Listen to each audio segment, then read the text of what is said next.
Bismillahirrahmanirrahim. Assalamualaikum warahmatullahi wabarakatuh. Jadi cerita di episode kali ini kami akan membagikan kisah yang dikirim oleh sob bernama Gilang yang asalnya dari salah satu daerah di Jawa Tengah. Dan sehari-hari Mas Gilang ini bekerja di sebuah pabrik kemasan di salah satu kota di Jawa Tengah sana. Orangnya sebenarnya biasa saja, tapi memang fisiknya itu kuat. Dan hobinya itu memang naik gunung. Jadi bisa dibilang hampir semua gunung di Jawa Tengah itu sudah pernah dia daki bersama teman-teman tongkrongannya. Jadi kalau soal pengalaman ya Gilang ini bukan pendaki kemarin sore. Nah kejadian ini itu terjadi beberapa tahun yang lalu. Waktu itu Gilang ini masih bujang. Jadi waktu luangnya itu masih banyak banget waktu itu. Nah Gilang ini punya kebiasaan unik. Setiap menjelang malam satu suro, dia pasti naik ke Gunung Lawu. Jadi bukan malam satu suronya, tapi menjelang malam satu suro. Nah, Gilang ini sudah nanjak Lawu itu atau naik ke Gunung Lawu itu lebih dari 8 kali. Dan selama 8 kali naik turun Gunung Lawu itu, alhamdulillah dia nggak pernah mengalami hal mistis apapun. Sedikit pun nggak pernah. Jadi perjalanannya itu lancar dan aman. Makanya waktu itu ketika naik ke Gunung Lawu menjelang malam satu suro itu, dia pede banget waktu itu. Dan kenapa Gilang sendiri ini suka naik Gunung Lawu pas menjelang malam suro? Karena suasananya itu beda. Terutama ketika puncaknya di malam satu suro itu, Lawu itu ramenya luar biasa. Bahkan menjelang malam satu suro, itu aura di Gunung Lawu itu sudah berbeda. Ini menurut Gilang. Jadi nggak kalah dengan malam tahun baru Masehi atau pas malam 17 Agustusan. Nah di sepanjang jalur itu banyak orang-orang tua biasanya atau mbah-mbah, bahkan anak kecil yang juga ikut naik untuk melakukan ritual. Dan di situ bau dupa di mana-mana. Suasananya mistis, tapi masih terlihat ramai. Nah itulah yang membuat Gilang selalu kangen untuk naik ke Gunung Lawu, terutama menjelang malam suro atau pas malam suronya. Dan singkatnya, tibalah hari yang direncanakan itu seperti biasa, menjelang pergantian tahun baru Jawa ini, Gilang itu ngajak beberapa temannya yang juga punya hobi yang sama, karena domisili mereka ini berbeda-beda kota, jauh-jauh hari mereka itu sudah janjian. Jadi mereka akan kumpul di base camp Cemoro Sewu. Mereka bertemu di sana langsung. Nah, sekedar info buat teman-teman yang belum tahu bahwa jalur pendakian Lawu itu ada beberapa. Selain itu ada Candi Cetho, ada jalur Cemoro Kandang, dan ada jalur Cemoro Sewu. Dan ada beberapa lagi seperti Singolangu dan lainnya. Nah, Cemoro Sewu ini memang jalur favorit karena jalannya sudah ditata batu. Jadi kayak ada tangga sampai ke puncak. Dan memang kalau dihitung-hitung capek memang, dengkul ketemu dagu, terutama ketika naik ke jalur yang paling atas. Tapi jalurnya jelas dan nggak gampang nyasar lah. Akhirnya pas mereka kumpul di base camp itu, mereka di situ sempat briefing sebentar. Nah Gilang sebagai yang paling senior di situ, dia mengingatkan lagi soal pandangan-pandangan ini. Dia bilang ke teman-temannya, ingat ya Lur, Lawu ini beda.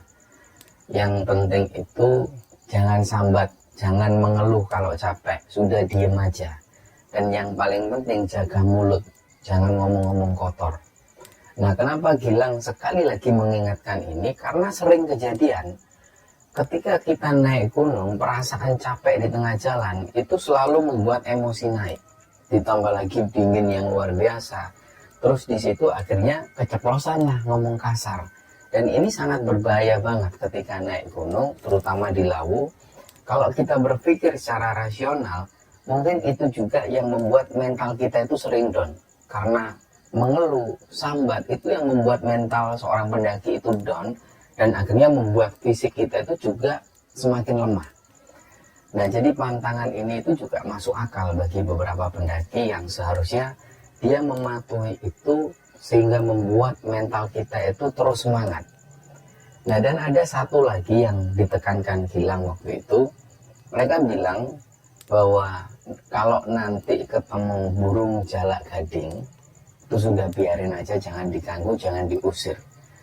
Nah, dalam cerita tutur masyarakat setempat, jalak gading atau jalak lawu ini bukan burung sembarangan di Gunung Lawu.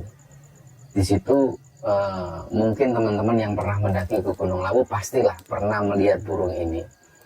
Burungnya itu bulunya coklat kekuningan, paruhnya paruh kuning gading. Dan konon jalak gading ini adalah jelmaan dari Kiai Jalak, pengikut setianya Prabu Brawijaya V atau penguasa Gunung Lawu, atau ada yang menyebutnya Eyang Lawu. Nah, tugas burung jalak ini biasanya dia itu nuntun para pendaki yang hatinya bersih supaya mereka nggak tersesat.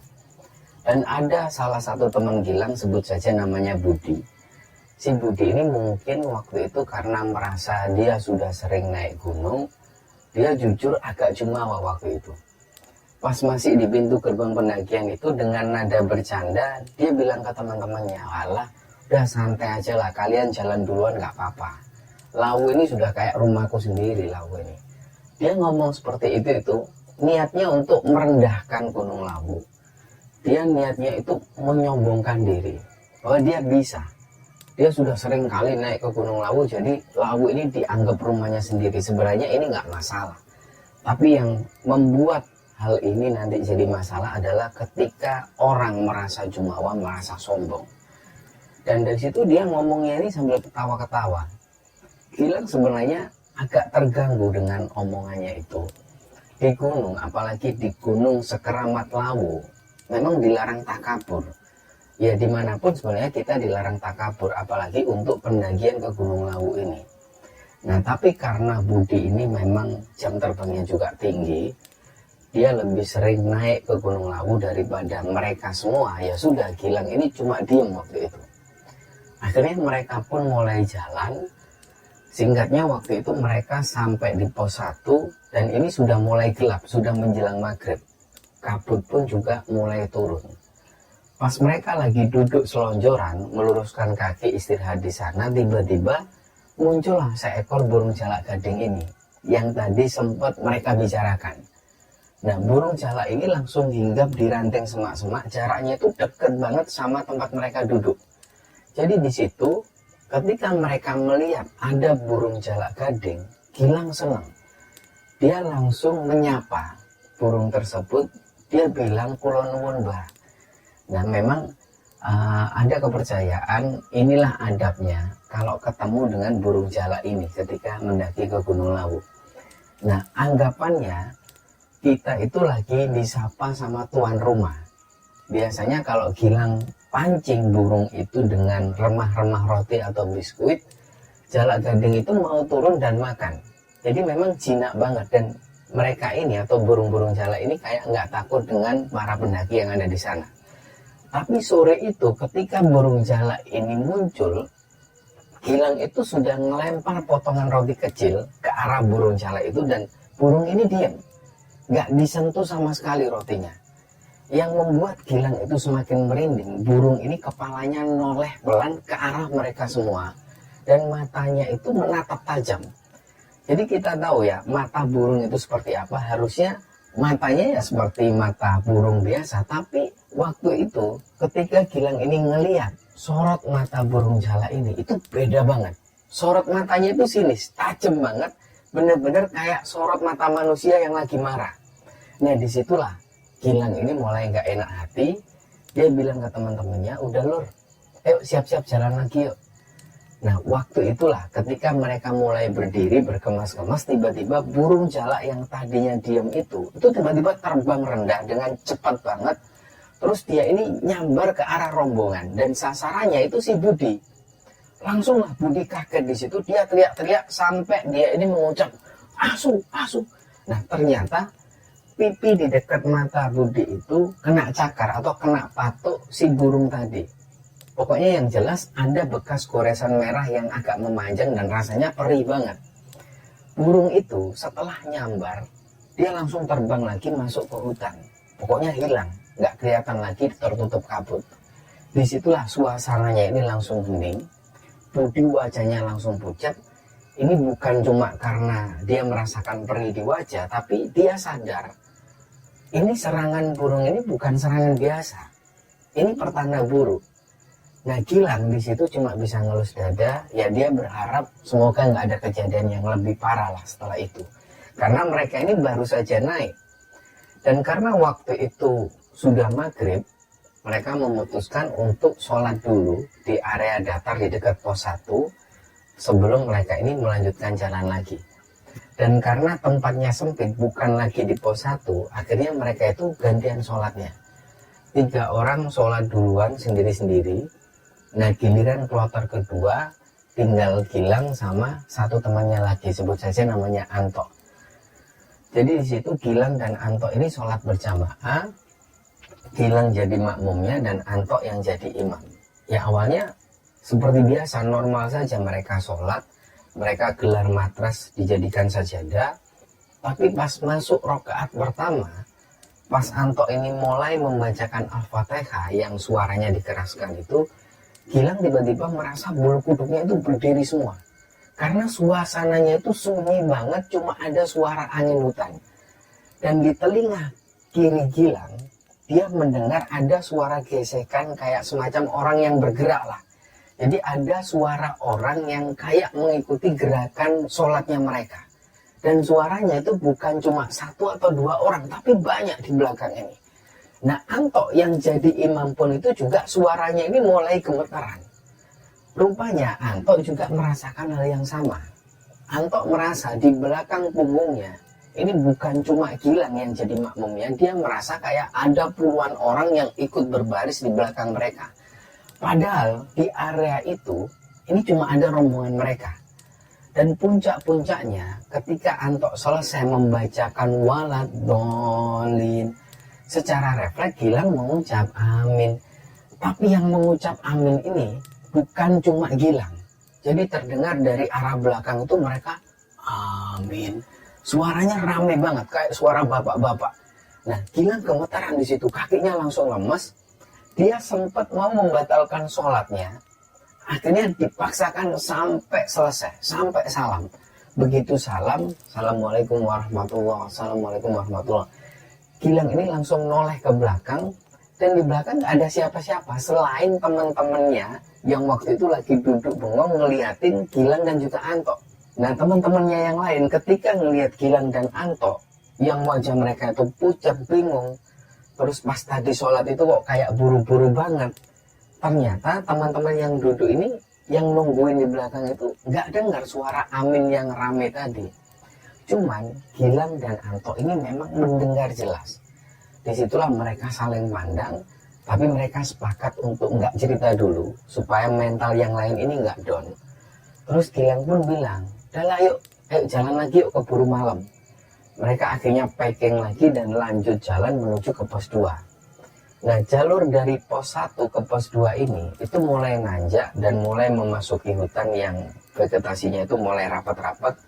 Dan langit ini sudah benar-benar gelap total. Mereka cuma mengandalkan headlamp mereka masing-masing. Nah, di tengah perjalanan itu, suasana itu benar-benar sunyi. Dan sunyinya itu mencekam banget. Tiba-tiba mereka mendengar ada suara auman harimau. Persis seperti auman harimau dan kencang banget. Nah, mereka berlima ini langsung berhenti. Mereka mematung. Gak ada yang berani gerak sedikit pun. Karena suaranya itu dekat banget. Dan suaranya itu berasal dari arah jurang di sebelah jalur pendakian. Awalnya Gilang mikir, ini pasti hewan buas. Tapi setelah didengarkan lagi, suaranya itu aneh. Lama-lama, suara auman itu kayak berubah. Bukan lagi kayak suara hewan, tapi kayak suara manusia yang lagi marah dan kayak ngusir mereka. Dan beneran di telinga Gilang, itu kedengaran kayak kata, pergi, pergi, pergi. Nah, tapi dengan nada yang keraman. Dan nadanya itu berat banget. Jadi teman-temannya Gilang ini sudah mau nangis rasanya. Si Budi yang tadinya sombong, waktu itu nunduk terus. Mulutnya itu terus baca doa. Disinilah Gilang itu berusaha tenang, meskipun dia sendiri ini ketakutan sebenarnya. Dia ingat pesan dari orang tua dulu.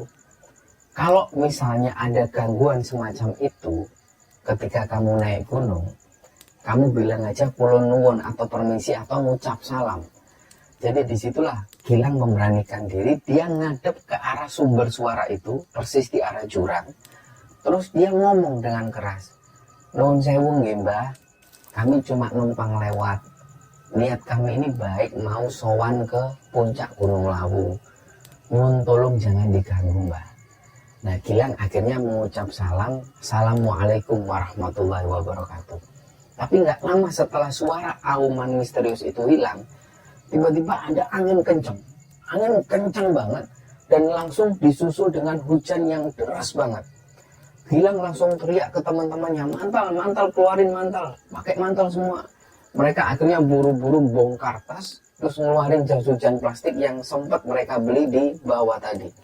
Hujannya ini nggak wajar banget, jadi deras banget, dan langsung tiba-tiba sampai pandangan mereka itu terbatas. Jarak pandang ini cuma sekitar 1 meteran, dan cahaya headlamp mereka itu mental ketika mengenai air hujan. Kabut tebal itu juga turun dengan derasnya, dan nafas itu rasanya sesek. Jadi udara langsung jadi dingin sampai menusuk tulang. Oksigen di sekitar itu rasanya tipis karena kecampur dengan air hujan ini. Dan jalanan batu yang tadinya kering, jalur ini itu akhirnya berubah jadi semacam sungai kecil dan licin banget. Berkali-kali di situ beberapa teman-temannya Gilang ini sempat jatuh terpleset. Nah, terutama Budi ini yang selalu terjatuh berulang kali. Mereka jalannya akhirnya tertatih-tatih di situ. Disitulah mereka saling pegangan tangan supaya nggak ada yang bisa, atau minimal supaya nggak ada yang jatuh. Disitulah mental mereka ini benar-benar diuji. Rasanya tuh sudah pengen nyerah, pengen turun, tapi mereka mikir nanggung. Gilang terus menyemangati teman-temannya, ayo, dikit lagi pos 2, dikit lagi. Padahal Gilang sendiri ini nggak yakin pos 2 masih jauh atau enggak. Yang ada di pikiran Gilang waktu itu cuma satu, gimana caranya supaya mereka semua ini selamat dari badai dan gangguan-gangguan ini. Jadi dari situlah mereka terus maksa jalan di tengah badai yang seperti itu. Dan posisi Gilang dan rombongannya waktu itu memang akhirnya sudah sampai di pos 2. Nah, di kalangan pendaki-pendaki lawas yang pernah mendaki ke Gunung Lawu, pos 2 ini punya ceritanya sendiri. Jadi ada satu hal yang menarik, dan tentu saja menarik di sini itu maksudnya berbau mistis. Konon di area pos 2 ini pernah terjadi sebuah tragedi. Jadi dulu ada seorang pendaki perempuan yang meninggal ketika bermalam di pos itu. Tapi di sini desas-desusnya itu simpang siur. Ada yang bilang kalau dia meninggal karena keracunan gas belerang yang kebetulan terbawa angin.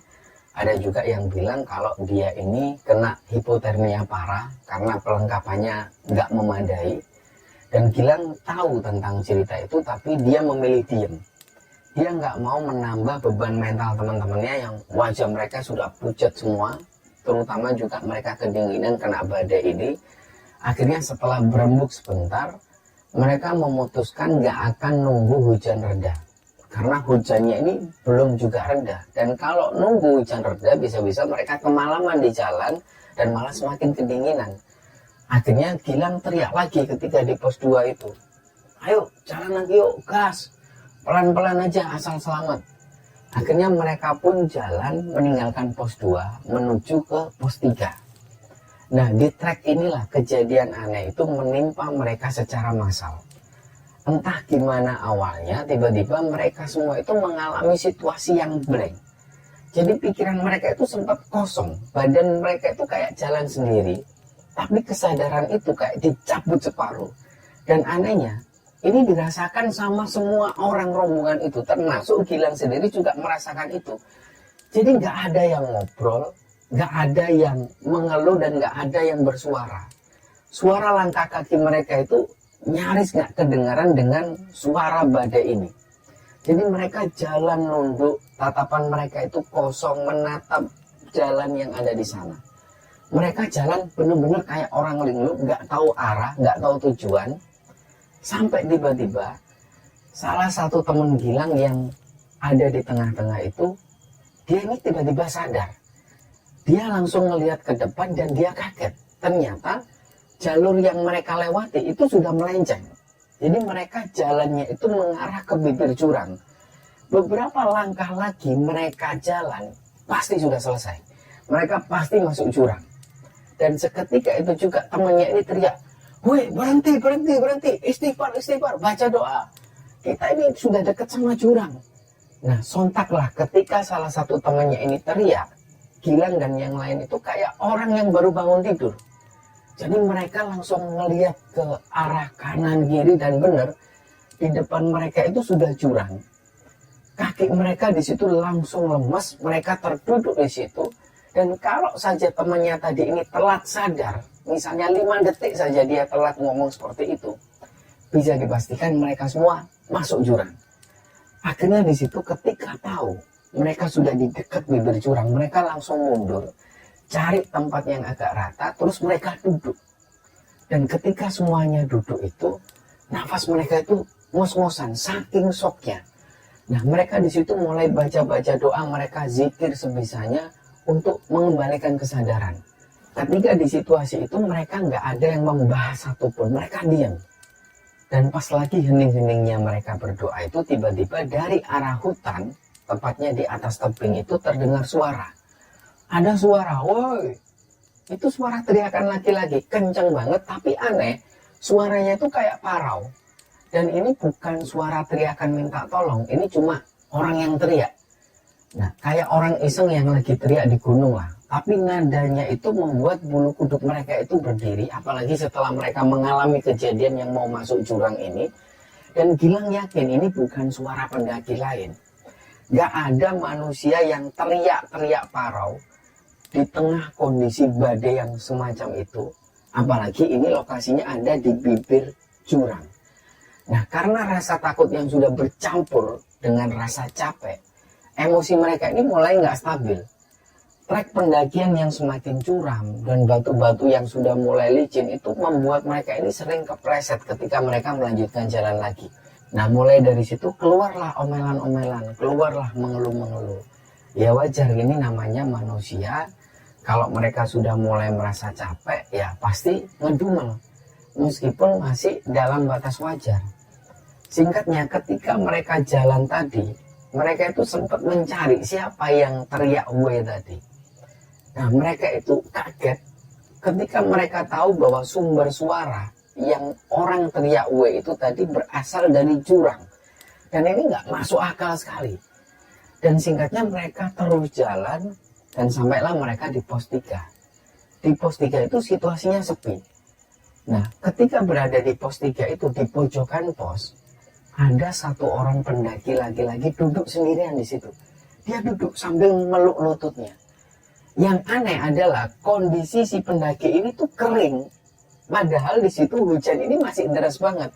Gilang dan rombongannya ini masih basah kuyup dari ujung kepala sampai ujung kaki itu. Mereka masih basah. Meskipun mereka pakai jas hujan, kondisi mereka masih basah, terutama sepatu mereka. Tapi si mas-mas pendaki ini itu bajunya kelihatan kering. Rambutnya juga nggak lepek. Padahal sekalipun dia ini berteduh, seharusnya ya hujan badai yang semacam ini membuat dia basah. Nah, pas salah satu teman Gilang nggak sengaja nyorot senternya atau nyorot headlampnya ke arah si pendaki ini, mas-mas ini sempat noleh dan wajahnya pucat. Ini bukan pucat karena kedinginan biasa, tapi pucatnya itu putih banget. Pucat banget. Dan bibirnya biru kehitaman.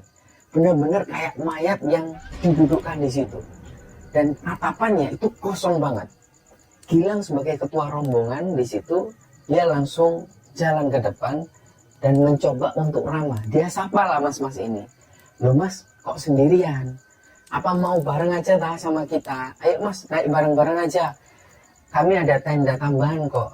Muat kalau cuma buat nambah satu orang. Nah, si mas-mas pendaki itu diam. Dia nggak jawab sama sekali dan wajahnya datar tanpa ekspresi apapun. Terus salah satu teman Gilang yang lain ini coba mendekat lagi. Mas, sampean sakit kok pucat banget, butuh bantuan. Masnya ini mau turun atau mau naik? Nah, si mas-mas ini nggak jawab dengan suara. Jadi dia nggak mengeluarkan suara sama sekali, tapi kepalanya itu dongak ke atas. Jadi seolah kalau dia ini mau ngasih kode bahwa dia ini mau naik. Gilang di situ mikirnya positif, mungkin mas-mas ini mengalami hiporingan, jadi dia susah ngomong. Akhirnya Gilang bilang, ya sudah mas, Monggo kalau mau bareng, kita juga mau naik ke atas. Jalan bareng aja sama kami biar aman. Nah anehnya dia langsung berdiri dan dia senyum. Tapi senyumannya itu kaku banget. Dan dia waktu itu memilih posisi jalan di paling belakang. Jadi persis di belakangnya Gilang. Gilang ini sempat nawarin supaya dia jalan di tengah atau di depan. Karena dia nggak bawa headlamp, nggak bawa senter. Dia ini nggak bawa apa-apa. Gilang bilang, masnya jalan di depan aja supaya kena headlamp saya. Tapi dia ngegeleng. Dia gelengkan kepala. Dia tetap maunya jalan di belakang. Padahal Gilang ngeliat ya dia ini nggak bawa senter. Dia nggak bawa headlamp. Ya aneh aja dia jalan di gunung malam-malam hari. Kondisinya hujan. Tanpa bawa penerangan. Jadi ini mustahil banget bagi manusia normal. Tapi ya sudahlah, Gilang tetap mikir positif. Mereka pun lanjut jalan. Awalnya rame. Jadi teman-teman yang ada di depan itu nyanyi-nyanyi untuk mengusir kedinginan dan mengusir rasa takutnya. Tapi lama-lama Gilang mulai ngerasa ada yang aneh. Situasi jalur yang seharusnya rame karena malam itu malam menjelang malam 1 Suro itu tiba-tiba sepi. Gak tahu kenapa kok sepi, gak ada rombongan lain yang lewat atau papasan dengan rombongan Gilang. Sampai di satu titik yang agak landai, Gilang ini ceritanya dia mau minta snack coklat. Kebetulan yang bawa snack coklat itu temennya yang bawa logistik, dia ada di depan. Jadi Gilang itu agak jalan, dia nyusul rombongan yang ada di depan itu, dia jalan agak cepat. Terus pas Gilang maju ke depan, temennya yang tadi disalip sama Gilang itu, dia bingung wajahnya. Loh Lang, masnya yang tadi mana yang di belakangmu? Gilang kaget di situ, dia langsung noleh ke belakang. Jalur di belakang ini gelap, gak ada siapapun. Jadi salah satu teman mereka ini langsung meletakkan tas karirnya, dia lari turun ke bawah, nyusul si mas-mas tadi. Nyari keberadaan mas-mas yang tadi. Takutnya mas-mas itu mungkin ngeleleng, mungkin dia pikirannya kosong terus jatuh ke jurang atau pingsan di jalan. Jadi salah satu teman Gilang ini lari menuju ke bawah. Sekitar setengah jam temennya ini nyari, bolak-balik dia katanya teriak manggil-manggil, tapi nggak ada hasil. Akhirnya dia balik lagi ke rombongan, sambil dia ngos-ngosan terus dia bilang, kok nggak ada Lang? Aku tadi sampai ke bawah, sampai hampir ke pos yang bawah. Nggak ada. Kemana mas-mas itu tadi? Jadi katanya ini dia benar-benar nggak ngelihat tanda-tanda si mas-mas tadi. Mereka semua diam lah di situ. Antara bingung dan juga bercampur rasa takut. Apalagi situasinya sepi seperti itu di tengah gunung dalam posisi yang masih hujan deras habis badai. Logikanya mereka ini nggak masuk. Kalau memang mas-mas tadi itu manusia, kemana perginya dalam waktu yang secepat itu dan tanpa suara sama sekali? Akhirnya di tengah keheningan itu ada salah satu teman Gilang ini yang nyeletuk. Guys, kalian sadar nggak sih? Mas-mas tadi itu sudah aneh banget loh dari awal. Wajahnya pucat kayak mayat. Bajunya itu juga kering. Padahal kita ini mengalami badai. Emang kalian yakin kalau tadi itu manusia? Nah mendengar itulah mereka baru sadar kejanggalan-kejanggalan ini. Udah, nggak usah dibahas sekarang yuk. Ayo jalan lagi aja, baca doa semua dalam hati. Gilang ngomong seperti ini karena dia nggak mau mental teman-temannya ini drop. Jadi akhirnya mereka melupakan hal ini. Dan sepanjang sisa perjalanan menuju ke pos 4 itu, suasana langsung berubah total. Nggak ada lagi yang berani nyanyi-nyanyi. Nggak ada yang bercanda-canda di situ, semuanya diem. Dan mereka mulai masuk ke trek menuju ke pos 4. Nah buat teman-teman yang pernah ke Lawu lewat Cemoro Sewu pasti tahu trek antara pos 3 menuju ke pos 4 itu lumayan berat sekali. Kemiringannya hampir 60 derajat. Ya jalur itu isinya batu-batu yang disusun seperti tangga raksasa yang nggak habis-habis.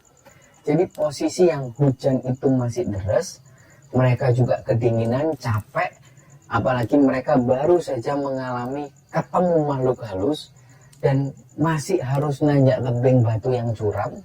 Di tengah penyiksaan fisik itulah salah satu teman Gilang yang namanya Kamil, dia mulai kehilangan kontrol emosinya.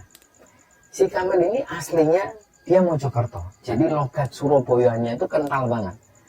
Dia waktu itu mungkin capeknya ini sudah di ubun-ubun. Tiba-tiba di situ Kamil nyeletuk keras. Asu, waduh iki cuk, awak pegal kabeh cuk. Nah Gilang kaget di situ. Hus Mil, istighfar Mil, jangan ngomong gitu lah Mil. Nah Gilang tahu ini salah satu pantangan di awal tadi. Dan Kamil keceplosan.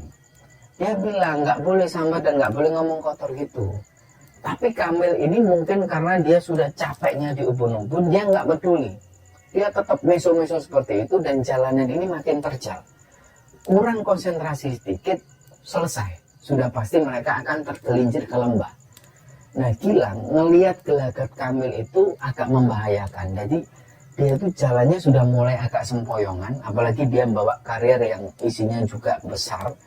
Gilang yang posisinya sebagai sweeper atau penutup rombongan akhirnya berinisiatif untuk nemenin Kamil.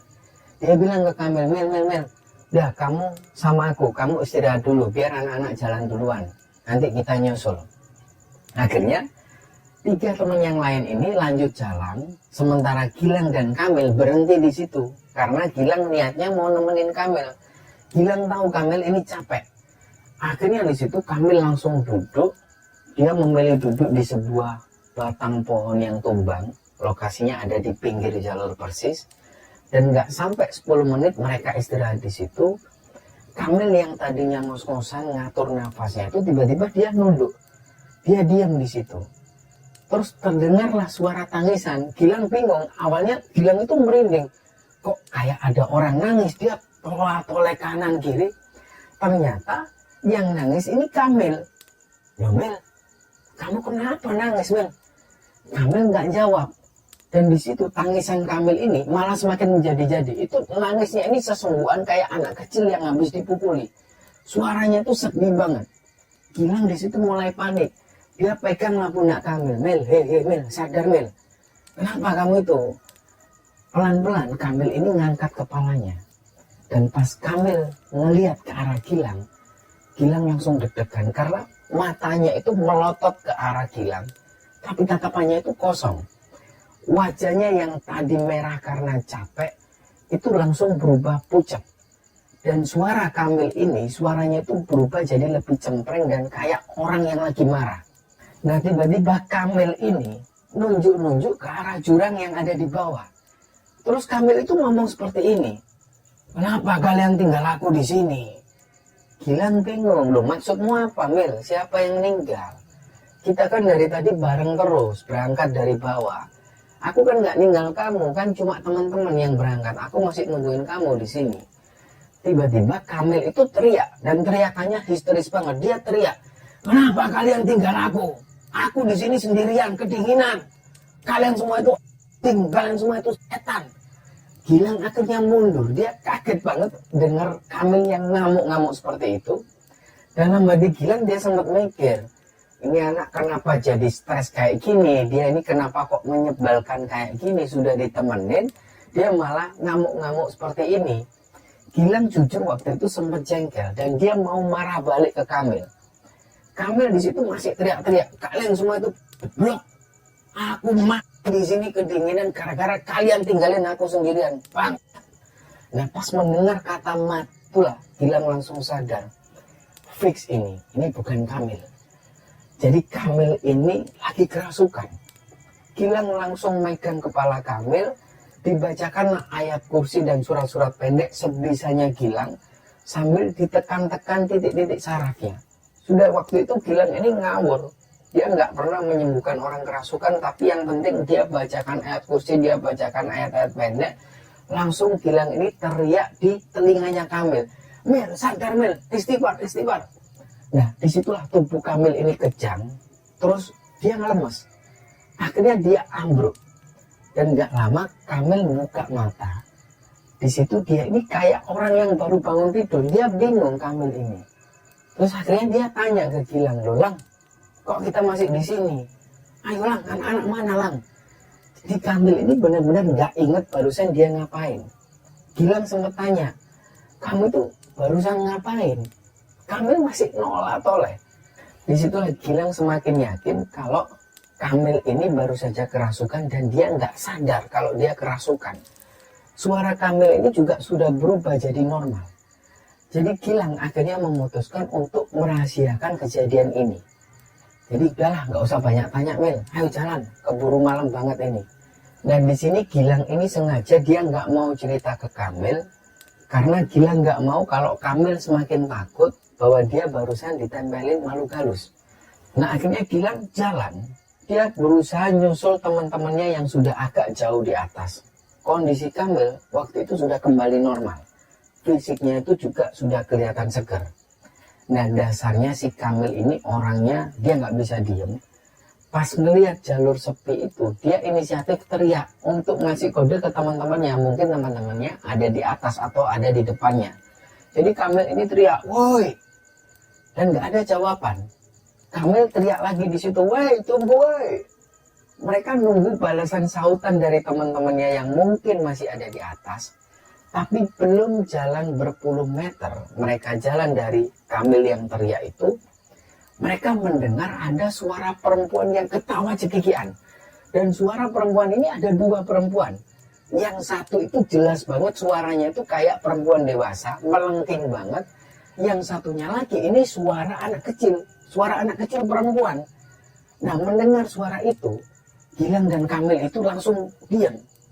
Tanpa dikomando mereka berdua berhenti berbarengan. Mereka saling pandang di situ. Jadi mereka ini tanya, kamu dengar nggak barusan? Ya, suara ketawa itu datangnya itu dari arah pohon-pohon yang ada di atas mereka. Dan itu jelas banget. Kamil wajahnya langsung tegang lagi. Dia bisik-bisik ke Gilang, Lang, kon krungu nggak suara wedok mau? Kamu dengar nggak suara cewek yang tadi? Gilang cuma ngangguk. Gilang ini ngasih kode jari telunjuk. Dia ngomong seperti ini ke Kamil. Dia menunjukkan dua jarinya membentuk angka 2. Maksudnya Gilang, iya aku dengar dua cewek yang ketawa, dua orang. Gilang nggak tahu makhluk apa itu, mungkin kuntilanak atau sundal bolong, nggak tahu apa, yang jelas ada suara perempuan yang ketawa. Nah dari situlah kemudian Gilang ini ngerangkul Kamil. Dia harus jaga fokus si Kamil ini, jangan sampai Kamil dalam posisi kosong lagi, terus pikirannya kosong, ngeblank, dan dia kerasukan lagi. Dan Gilang nggak mau itu. Dia bilang ke Kamil, udah Mil, jangan digubris Mil, ayo jalan terus Mil. Kamu jangan lupa zikir terus, fokus. Posisi Gilang dan Kamil waktu itu baru melewati trek curam yang membuat lutut dan dagu itu ketemu. Jadi alhamdulillah penderitaan trek bebatuan itu akhirnya selesai juga. Mereka akhirnya sampai di sebuah dataran yang agak landai. Nah area ini dipenuhi dengan ilalang-ilalang yang agak tinggi. Kalau siang mungkin pemandangannya itu bagus di situ. Tapi karena ini malam hari, kondisinya juga habis hujan juga, jadi suasananya itu berbeda sekali. Ilalang-ilalang itu basah semua. Dan di tempat inilah Gilang berhenti. Dia ngerasa agak lega karena mereka sudah melewati tanjakan yang tadi. Tapi rasa penasaran Gilang soal suara ketawa perempuan tadi itu belum hilang. Gilang yang kebetulan waktu itu megang senter dan juga headlamp nancep di kepalanya, dia arahkan cahayanya itu ke bawah, ke arah trek yang barusan mereka lewati.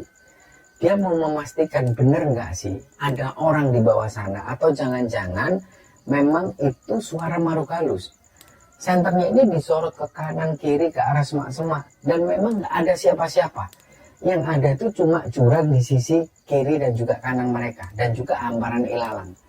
Setelah mereka pastikan nggak ada orang di situ, Gilang mulai merasa jengkel.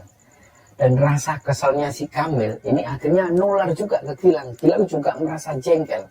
Dan memang kalau pas dalam kondisi capek seperti itu, ditambah lagi kedinginan, terus apalagi digangguin, pasti bawaannya itu pengen marah. Jadi sambil mereka jalan lagi, Gilang itu mulai kedumel. Ini siapa sih yang malam-malam ketawa kayak gini ini? Dan belum selesai sampai di situ, belum selesai Gilang ini ngedumel seperti itu, tiba-tiba suara ketawa perempuan ini muncul lagi. Persis seperti yang pertama tadi. Suaranya cekikian. Dan nadanya itu ngecek banget. Tapi suaranya bukan lagi dari belakang, tapi dari arah jurang di sisi kiri mereka. Suaranya jelas, seolah-olah si perempuan ini kayak melayang sejajar sama mereka. Jadi kayak seolah-olah si perempuan ini melayang di atas jurang. Dan ketika mendengar suara itu, Gilang ini sudah nggak takut lagi, malah dia ini makin emosi. Dan mungkin karena waktu itu adrenalinnya ini sudah naik, sambil terus jalan itu dia ini nyeletuk ke arah jurang itu, ke arah sumber suara ini. Ya wes, ketawa sana sepuasmu. Dah, aku nggak peduli, ketawa terus, ketawa terus. Dan ini memang suara perempuan yang ketawa ini masih terdengar, kayak seolah-olah perempuan ini melayang di atas jurang. Gilang ngomong seperti itu sambil setengah teriak. Ya meskipun Gilang tahu bahwa tindakannya ini konyol. Bisa jadi makhluk halus itu nggak dengar atau malah mereka makin seneng. Nah, tapi setidaknya dengan ngedumel seperti itu, rasa takut di hati Gilang itu sedikit berkurang. Dia merasa lebih berani dan dia lebih los. Nah, mereka berdua akhirnya jalan cepet-cepetan meninggalkan area ilalang itu. Target mereka selanjutnya adalah pos 4. Nah, kira-kira setelah jalan sekitar 40 menitan itu, mereka melihat sudah mulai ada cahaya-cahaya. Jadi, sampailah mereka di pos 4, dan di pos 4 ini suasananya itu agak lumayan ramai. Dan memang di pos 4 itu banyak banget tenda-tenda pendaki. Nah, melihat banyak pendaki yang ada di sana, perasaan Gilang dan Kamil itu jadi agak tenang. Tapi ada satu hal yang membuat mereka ini bingung. Jadi di situ Gilang ini nyari-nyari di sekeliling pos. Mereka ini nyari 3 temennya yang lain. Harusnya kalau logika mereka jalan, teman-temannya ini pasti istirahat di situ. Pasti nungguin Gilang dan Kamil. Akhirnya di situ Gilang keliling, ngecek satu-satu pendaki-pendaki yang ada di sana. Di situ kebetulan ada pendaki yang lagi masak, ada yang duduk-duduk ngerokok di luar tenda. Mereka cari, Mas, ada ngelihat temanku nggak, 3 orang pendaki baru saja datang. Mereka bilang, nggak ada mas, nggak ada mas. Akhirnya Kamil bilang ke Gilang, lah nggak ada lang. Mereka berdua berkesimpulan, mungkin anak-anak ini langsung naik ke pos 5. Karena pos 5 itu kan tempat favorit untuk ngecamp sebelum summit. Ya sudahlah, karena belum menemukan teman-temannya, mereka memutuskan untuk istirahat sebentar di pinggir jalur pos 4. Mereka duduk di batang kayu, mereka nyalain rokok, dan setelah rokok habis batang, mereka lanjut jalan lagi. Perjalanan dari pos 4 ke pos 5 itu relatif lebih enak. Jalurnya nggak securam yang sebelumnya, agak lebih landai, apalagi di situ hujan juga sudah mulai berhenti, tinggal gerimis tipis-tipis. Nah, sepanjang perjalanan menuju ke pos 5 ini, Gilang merasa nggak enak banget. Perasaannya tuh tiba-tiba berkata, kalau ada yang ngikutin mereka. Setiap mereka ini berhenti jalan, ada suara langkah yang di belakang itu ikut berhenti. Gilang noleh ke belakang, nggak ada siapa-siapa di situ. Akhirnya dia tanya ke Kamil, Bel, kamu merasa ada yang ngikutin nggak sih? Terus Kamil ini cuma diam, wajahnya itu datar. Terus dia ngangguk pelan. Nah, berarti benar, ini bukan cuma perasaan Gilang toh. Dan ada satu pemandangan yang membuat mereka merinding di jalur itu. Jadi di beberapa batu besar di pinggir jalan itu, Gilang ini sering banget ngelihat banyaknya sesaji. Ada sesaji yang kembang setaman, ada dupa yang masih nyala, ada juga yang sengaja naruh rokok atau makanan kecil di situ, dan baunya itu khas banget. Nah, singkatnya mereka lanjut jalan dan sampailah mereka di pos 5. Di pos 5 ini adalah sebuah area terbuka yang cukup luas. Di situ anginnya kenceng banget, dan karena lokasinya itu sudah berada dekat banget dengan puncak, banyak pendaki yang sudah menggelar tenda di pos 5 ini. Dan lagi-lagi Gilang dan Kamil mulai celinguan mencari 3 orang temannya itu. Mereka nyari tenda teman-temannya. Jadi di situ mereka cari memutari area pos 5 dan nggak ada tanda-tanda keberadaan dari 3 orang temannya tadi. Disitulah Gilang mulai panik. Aduh, ini kemana ini anak-anak ini? Dan ini jadi pelajaran berharga banget buat Gilang. Sejak kejadian itu, kalau naik gunung lagi, mereka selalu bawa HP. Dan ini menjadi hukumnya wajib bagi mereka. Karena kejadian ini, mereka yang muter-muter cari rombongannya. Dan di situ setelah mencari rombongan 3 orang ini, karena sudah capek nyari dan nggak ketemu juga, akhirnya Gilang memutuskan untuk ngambil keputusan. Ya sudahlah Mil, kita buka tenda di sini aja Mil, sambil nunggu teman-teman yang lain. Siapa tahu mereka malah belakang kita. atau mungkin mereka nyasar di jalur lain. Akhirnya di situ mereka pun mendirikan tenda, mereka cari tanah yang agak rata, dekat dengan semak-semak supaya nggak kena angin langsung. Tenda pun didirikan seadanya, yang penting bisa buat tidur. Dan setelah tenda ini berdiri, mereka langsung masuk ke tenda, mereka masak air, bikin kopi, bikin mie instan, sekedar untuk ganjal perut. Mereka di situ makan itu sambil diam, karena mereka sambil mikir, ini anak-anak ini kemana? Kira-kira selamat nggak ya? Nah, Gilang di situ cuma bisa pasrah. Dia terus berdoa dalam hati, dan dia berkata dalam hati, ya semoga lah hal-hal buruk itu nggak ada di pikirannya, dan semoga hal-hal buruk ini nggak kejadian. Nah, saking capeknya habis makan itu, Kamil ini langsung gulung badan pakai sleeping bag, dan dalam hitungan menit itu Kamil ini sudah ngorok, pules banget tidurnya. Tinggallah Gilang sendirian yang masih melek di situ, dan Gilang ini susah banget untuk tidur karena pikirannya kemana-mana. Karena di situ nggak ada teman ngobrol, Gilang akhirnya memutuskan untuk rebahan juga. Dia matikan headlamp, dia coba merem. Nah, pas Gilang ini baru saja mau pejamkan mata, di kondisi antara sadar dan nggak sadar, tiba-tiba dia mendengar suara. Ada suara perempuan yang lagi ngobrol di luar tenda, dan itu jelas banget suaranya. Jaraknya juga dekat banget dengan tenda mereka. Awalnya Gilang ini mikir, ini mungkin pendaki yang ada di sebelah mungkin lagi ngobrol, karena banyak pendaki yang ada di sana. Tapi setelah didengar, ini kok bahasanya aneh banget. Mereka ini ngobrol dengan bahasa Jawa yang halus banget, kayak bahasa Jawa kromo inggil.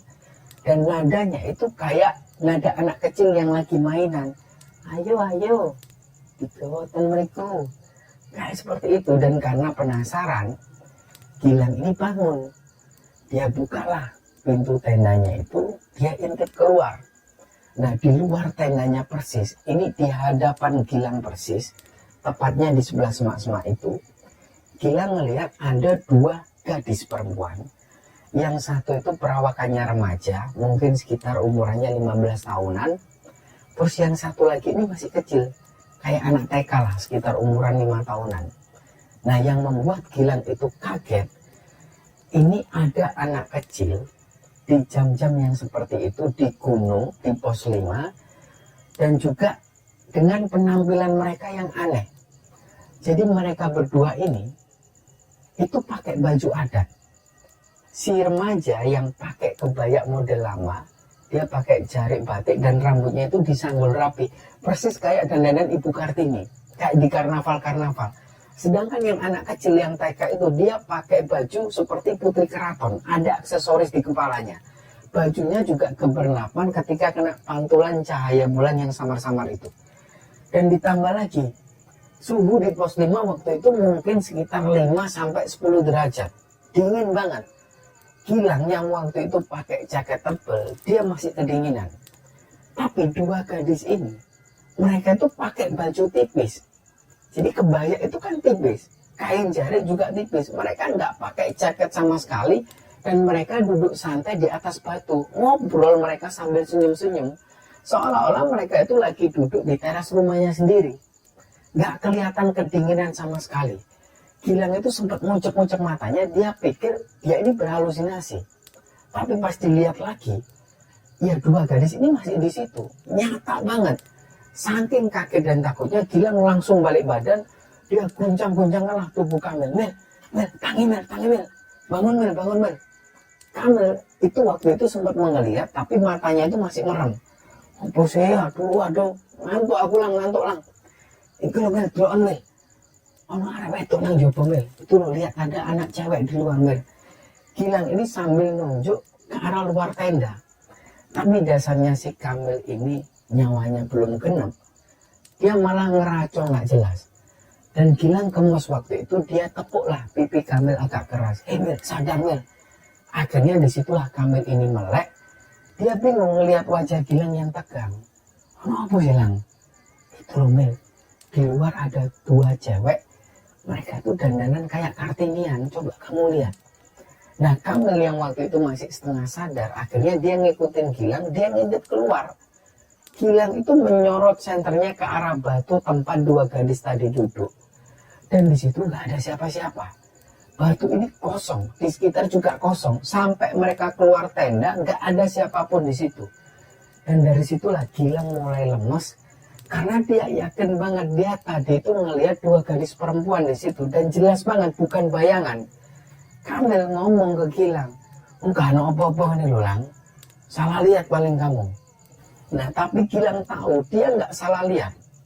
Nah Gilang langsung sadar di situ bahwa mereka berdua ini bukan manusia. Mereka bangsa lelembut yang mungkin mereka lagi menampakkan diri menyambut malam 1 suro. Dari situlah Gilang bilang, ya sudahlah tidur lagi aja Mil. Gilang akhirnya nutup resleting tenda rapat-rapat. Dia berusaha tidur sambil baca doa. Apapun yang dia hafal dia baca. Dan waktu pun terus berjalan. Gilang ini bolak-balik ngecek jam tangan. Jam waktu itu sudah menunjukkan jam 1 dini hari. Dan disitulah kecemasan Gilang ini semakin menjadi-jadi. Anak-anak kemana ya? Apa mereka ini jangan-jangan tersesat? Atau naudzubillah jangan-jangan mereka ini terperosok ke jurang atau apa? Atau mereka ini nyasar? Nah disitulah pikiran-pikiran buruk itu mulai memenuhi kepala Gilang. Oke lah, yang ada dalam pikiran Gilang, kalau sampai besok pagi jam 6, teman-temannya ini belum ketemu, belum muncul, dia harus lapor ke Posar. Jadi dia harus turun nyari teman-temannya. Nah di tengah kecemasan itu tiba-tiba terdengar suara langkah kaki mendekat ke tenda. Banyak orang, suaranya itu berusaha-usaha, Lang, Gilang, Mil, Assalamualaikum, Mil. Nah Gilang di situ langsung bangun, dia buka tenda. Alhamdulillah, ternyata 3 temannya ini muncul. Mereka berdiri di depan tenda dengan wajah yang kucel, pucat, dan juga kelihatan capek banget. Baju mereka juga kotor. Gilang langsung meluk mereka satu-satu. Rasanya itu lega banget. Tapi setelah Gilang lega, muncul rasa kesel. Kalian kemana aja? Kita nungguin dari tadi, kita cari di pos 4 nggak ada. Kalian nggak nungguin di situ, di jalur ini juga nggak ada. Gilang sudah agak marah-marah di situ dan teman-temannya ini cuma diem. Nafas mereka itu masih ngos-ngosan. Mereka akhirnya duduk di situ. Dia bilang ke Gilang, Lang, gak usah marah-marah Lang, sumpah kami ini juga bingung. Bingung kenapa?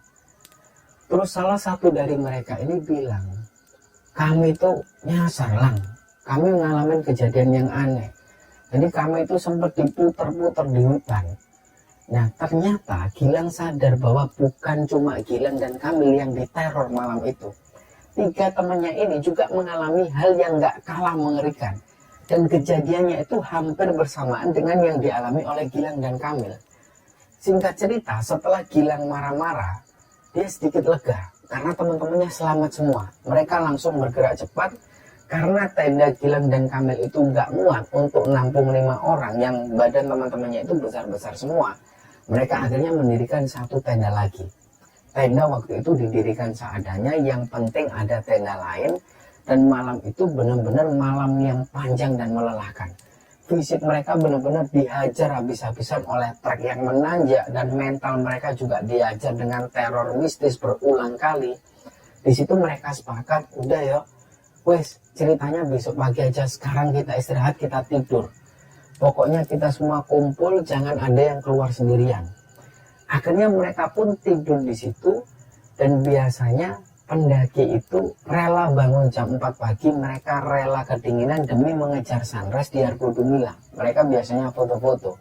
Tapi rombongan Gilang ini, mereka kebablasan tidur. Jadi mereka tidur itu kayak orang pingsan dan mereka baru bangun pas matahari itu sudah tinggi. Sudah sekitar jam 9 atau jam setengah 10 pagi. Dan kabut di situ sudah mulai hilang. Suasana pos 5 sudah ramai banget dengan pendaki yang lalu lalang. Ketika mereka bangun tidur, perut mereka ini langsung keroncongan. Dan di pos 5 itu ada warung warga lokal yang buka. Mereka mampir ke salah satu warung yang ada di sana. Mereka pesan mie rebus pakai telur dan juga mereka pesan kopi hitam panas. Nah pas lagi nyeruput kuah mie hangat inilah, Gilang memulai membuka obrolannya. Gilang tanya ke teman-temannya, sebenarnya kalian itu kenapa sih kok bisa telat banget kemarin? Kalian itu nyasar di mana? Nah, salah satu teman Gilang yang namanya Doni ini, dia mulai cerita. Dan Doni itu ceritanya serius banget. Gilang tahu Doni ini nggak pernah ngarang-ngarang cerita. Dan Doni memang sebelum-sebelumnya nggak pernah mengalami kejadian mistis. Jadi ketika Doni yang cerita, Gilang langsung percaya. Jadi kejadian yang mereka alami, 3 orang temannya Gilang ini, itu benar-benar di luar nalar. Jadi ceritanya seperti ini. Ketika mereka bertiga jalan dari pos 4 menuju ke pos 5, mereka itu ketemu dengan sosok bapak-bapak. Bapak-bapak ini agak tua. Beliau itu duduk sendirian di atas batu besar di pinggir jalur. Penampilan beliau itu sebenarnya biasa saja ya, kayak warga lokal biasa. Kayak orang yang lagi nyari kayu atau nyari rumput. Tapi anehnya, beliau ini duduk santai di malam yang seperti itu tanpa penerangan. Padahal kondisinya waktu itu dingin banget. Nah pas teman-temannya Gilang ini lewat, si bapak-bapak tua itu nyapa duluan. Dan beliau tuh ramah banget. Badetan pundi toh mas? Mau kemana kau mas? Si bapak ini nanya seperti itu. Dan mereka jawab, oh badetan puncak mbah. Mau ke puncak mbah. Nah disinilah si bapak tua itu ngasih arahan. Dan arahannya itu ternyata menyesatkan. Jadi si bapak itu bilang loh, kalau mau lewat ke puncak jalur sini licin mas. Habis hujan soalnya muter aja lewat sana. Lebih cepet dan gak licin. Nanti tembusnya itu langsung ke pos 5. Bapak-bapak ini itu nunjuk ke arah jalan setapak kecil yang bercabang menuju ke arah kanan. Dan karena mereka bertiga itu menghormati orang tua, dan mereka juga berpikir bahwa beliau ini adalah warga lokal yang pastinya lebih tahu jalan tikus, akhirnya mereka pun nurut. Oh nggih mbah, matur nuwun mbah. Mereka pun berbelok mengikuti arah yang ditunjuk oleh bapak-bapak tua tadi. Awalnya pas mereka lewati jalan itu, jalannya itu enak, memang jalannya landai. Tapi lama-lama mereka itu semakin masuk ke semak-semak yang semakin rimbun. Dan pas berada di tengah jalan itulah sentel yang mereka pakai itu mati semua. Mati total, 3 senter itu mati secara bersamaan. Mereka berpikirnya logis. Headlamp mereka mungkin koslet karena kemasukan air hujan pas badai tadi. Tapi anehnya ini kok matinya secara bersamaan, langsung mati semua. Di situ mereka panik karena kondisinya langsung gelap. Nah untungnya mereka masih bawa HP, jadi mereka nyalain flashlight dari HP-nya masing-masing. Meskipun memang sinarnya juga nggak seberapa terang dan baterai HP juga mulai sekarat, ya setidaknya mereka itu bisa ngelihat jalan selangkah 2 langkah di depan. Di situ mereka jalan terus. Tapi mereka berpikir ini kok nggak sampai-sampai, katanya langsung tembus pos 5. Harusnya kalau jalan tikus ini kan lebih cepat. Ini kok malah semakin menjauh. Dan suasana di sekitar mereka itu juga sudah mulai berubah. Anginnya kencang banget dan baunya sudah mulai aneh. Ada bau-bau belerang bercampur aroma bau melati yang menyengat banget.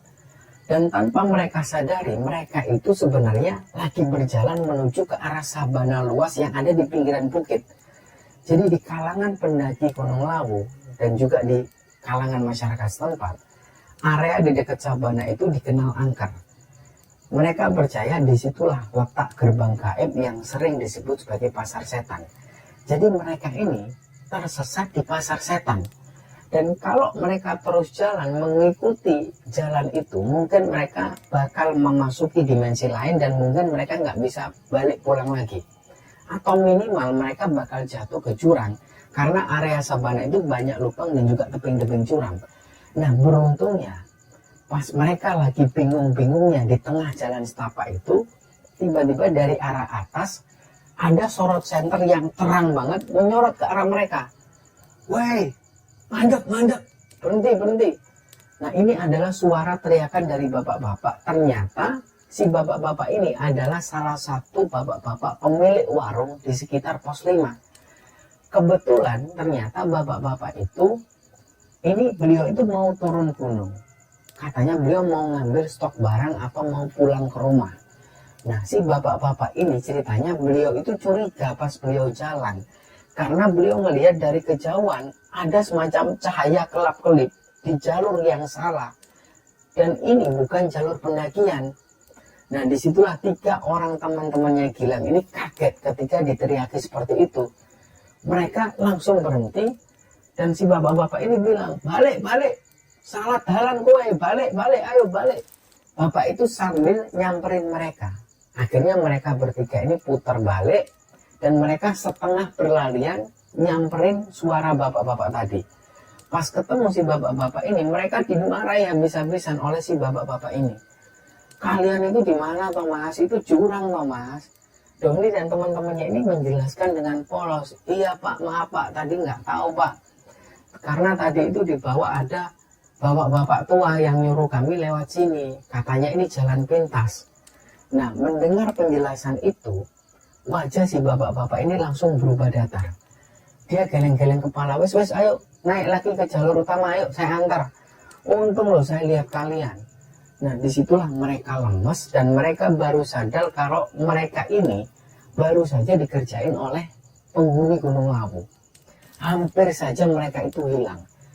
Nah, mendengar cerita dari Doni ini, Gilang cuma bisa diam. Dia langsung merinding seketika. Ternyata bukan cuma Gilang dan Kamil yang diteror. Kejadian ini menjadi tamparan keras bagi mereka semua. Padahal di antara mereka ini bisa dikatakan bukan pendaki pemula. Dan bukan sekali dua kali mereka naik ke Gunung Lawu. Istilahnya ya mereka semua ini sudah hafal jalurnya. Dan begitulah Gunung Lawu dengan segala keunikannya. Gak ada jaminan meskipun orang ini berpengalaman, sombong sedikit, lengah sedikit, pasti bisa celaka. Dan singkatnya setelah sarapan dan ngobrol-ngobrol itu mereka memutuskan untuk tetap naik ke puncak. Dan karena mereka sudah berpikir nanggung, sudah sampai di pos 5, masa nggak muncak. Tapi mereka nggak lama-lama di puncak.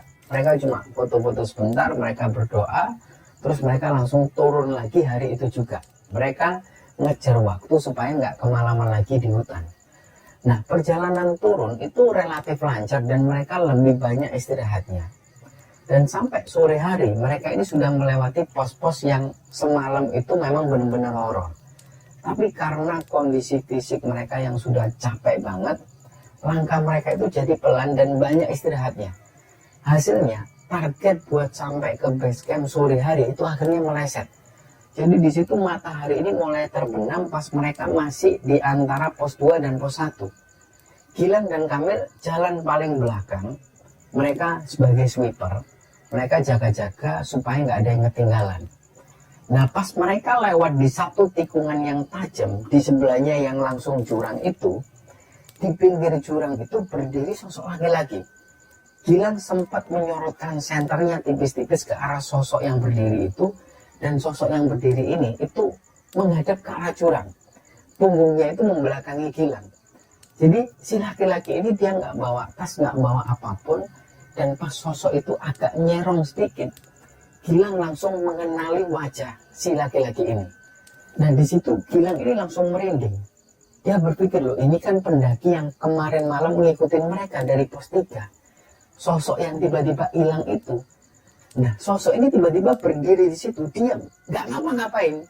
Jadi tangannya itu lurus ke bawah, matanya itu menatap kosong ke arah dasar jurang. Seolah-olah dia ini kayak lagi nunggu sesuatu. Gilang waktu itu mau teriak, tapi suaranya itu kayak tertahan di tenggorokan. Tiba-tiba Kamil itu nepuk baunya Gilang. Gilang langsung noleh ke Kamil. Wajah Kamil waktu itu tenang banget. Beda sekali dengan ketika dia pas ketakutan kemarin malam. Jadi seolah-olah Kamil ini kayak sudah paham situasinya.